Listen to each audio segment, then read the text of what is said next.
Hey guys, Richard here for Beyond College Success, and today's all about inner game of college. All right, so what exactly do I mean by inner game of college? Well, if we take any sport, for example, soccer, we see players on the pitch and they're playing the external game, which everybody could visibly see. But also, do you realize that the players also have an inner game happening? There's a game that's happening in the mind simultaneously while the soccer game is happening in the physical world. So there's an inner game and there's also an external game. And for the most part, we can make this assumption that players who have like poor inner games tend to lose matches, at least more frequently than those who have better inner game. So the reason why we're talking about this topic here is this. College is a game, whether you like it or not. And for the most part, we are all playing this game. And you are playing this game currently because right now you're playing the game to what? To do what? First of all, you want to get your degree, you want to get your master's, or you want to get your PhD. It is a game. And we as students, we are all involved in that game because if you are not there, that game cannot take place. And every single morning of your life right now, currently, you're waking up and you're going out there to play that game. And perhaps you're playing it successfully, perhaps maybe not so successfully. But in this video, we're going to address how we can play it successfully. All right, we need to know the rules of the game to begin with. And the way I put it here is in my own terms, and I call it the official rules, right? These are the rules society wants us to have in order to be able to succeed in college, right? So the official rules are this. One, college do not care about whether you have a unique college experience like we talk about here on this channel. They really don't care. Nobody's out there looking for you to have a unique college experience. It's kind of honestly up to you, right? Second rule here is that college requires you to communicate your ideas with other people, especially through group work. And you see that being done a lot because putting you group gets you working in groups, obviously, and to help you improve your communication skills. And also they do this through presentation. So that's a requirement from college, right? To make you more decent and make you more well-rounded.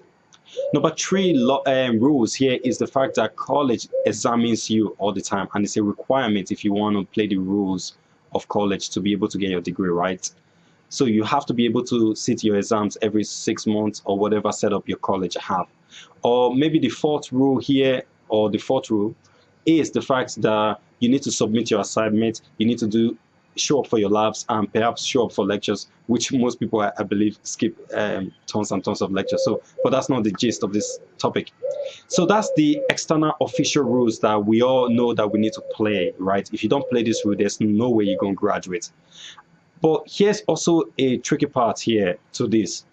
We have also non-official rules. These are the rules nobody really tell you about, and these are one, that although college doesn't give a shit about your own experience, that you are dedicated and you are committed to creating that. Now, naturally, this do happen automatically for the most part for students, but at some point it also gets a little bit gloomy, right? It's not very clear, it's not very apparent because most people get consumed by the external rules and then they don't focus on these non-official rules, at least not well enough. The second rule about the non-official ones is about communicating in a very authentic fashion, whereby most people who are coming across you in college are getting to experience your true self. So you're not really faking or being double-sided with most people, right? And then you are authentic in your conversation with, for example, your lecturers, with your peers, and those are nice qualities to have. Number three rule here is the fact that you are committed to mastering your craft. Whatever craft you are currently doing in college, maybe that might be your degree, kind of mastering that art, or maybe something outside. The bottom line here is that the rule is that you are committed to something and mastering something. At least in the next 10 years, you are mastering something. And the last rule is that you are committed to personal growth. That's so fundamental. And I think if you look at this very clearly, we have the official rules that people tell us about, and here we have the non-official rules. But for me, the non-official rules are really the groundbreaking rules. And if you have this all together, pretty much you could win over with the external rules, right? You could win over with the official rules, so to speak, right? It's the same with every sport, right? The inner game is far more important than the external game, right? Don't get this upside down, right? So the big question here is, what sort of inner game do you have? Do you have a solid inner game, or you're building a solid inner game, or you are just blind to this altogether? Well, I won't tell you that the lack of a solid inner game will lead to the following experience for you, or even worse, right? And for example, one is that you don't care about college. College do not care about it, and nobody cares about anything. So how could you exist in college? Number two idea here is that you always find college frustrating. The idea of communicating your ideas to people, especially in presentation form, maybe that is something you are not currently working on, but that could be a potential reason why your college experience is going flat, because you're not taking enough responsibility and you haven't really mastered your inner game to be able to come up, or at least come face to face with those challenges like presentation, and really taking a risk with that and putting yourself out there. Or for example, a third example that could happen if you do not have a solid inner game could be that, which example can I give here? But those are possible too, examples. But on the other hand, we can have a person who have a solid inner game. For that person, their self-talk is very constructive, right? As you could tell, because these people have a solid inner game of dealing with problems. Number two is that their communication with other people, although it can be frustrating in college when you're dealing with people and group work, but these people also know how to handle it. They're not constantly being frustrated by people doing dumb shit and stuff like that. They're able to handle it. And number 3 point here is the fact that these people are also very positive, especially when things go bad. They are very positive and they are very resourceful. So those are when you have a solid inner game. The solid inner game here is that really your mind is helping you, and you are helping yourself by acquiring the truth and honest opinion, and going out there and searching for quality information that you could use to build your life in a constructive way.